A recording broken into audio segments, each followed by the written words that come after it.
This edition of the Ridley Report is brought to you by porcfest.com. Relieved New Hampshire liberty activists reuniting after 5 of them were jailed April 13th. But only 4 were released that day. One, Sam Dodson of Keene, New Hampshire, remains in jail. It's been over 2 weeks since he was arrested for attempting to videotape in Keene District Court's lobby. Official demonstration garden for gardening demonstrations. Here are some updates on his situation as of April 29, 2009.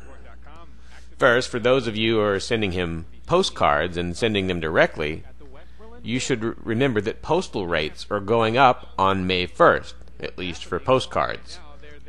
The price jumps from 27 to 28 cents.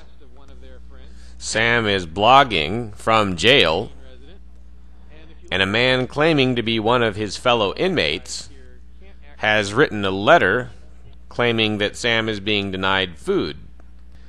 Now, because Sam is fasting, that might not seem particularly important. However, fasting inmates do generally value the food they are given because they are able to donate it to other inmates.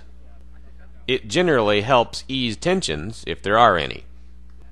Also, if the jail is not giving him meals, then I guess that makes them part of the fasting process.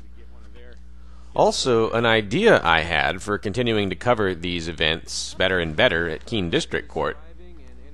It might be useful to buy FRS radios and spread liberty activists around key points at the building. My favorites are the downstairs, first floor elevator, the outdoor Sallyport garage. It's a garage door, basically. And then the outside area right in front of City Hall / Keene District Court.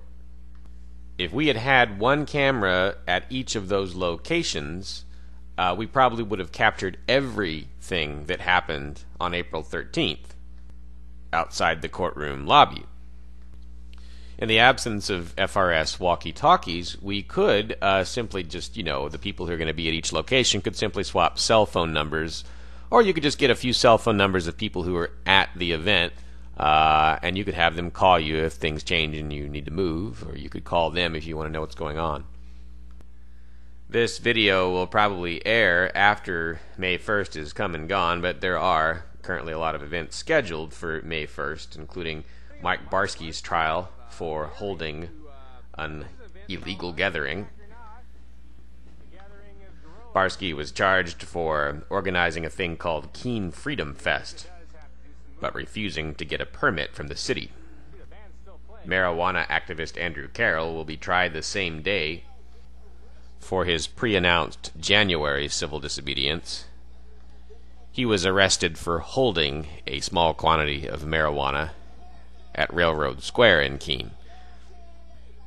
He's indicated he will attend his trial but refuse to proceed in protest of the ban on cameras in the courtroom.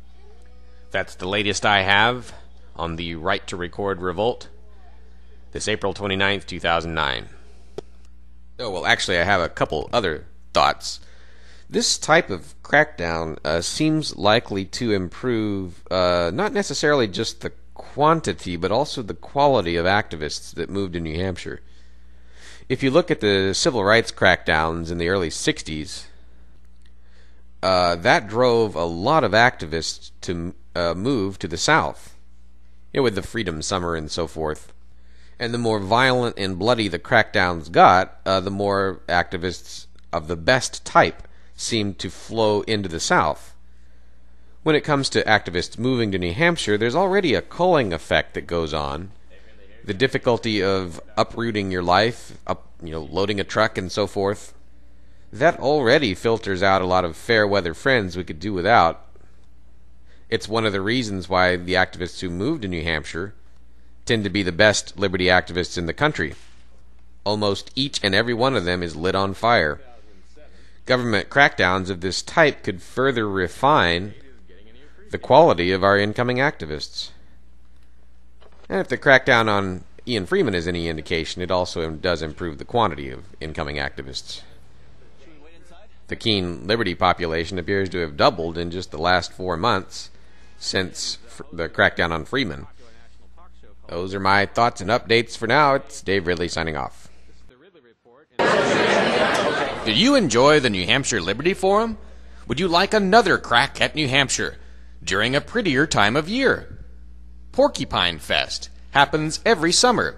It's your chance to experience America's freest state and its most effective liberty movement. Don't miss the fun. Sign up now. porcfest.com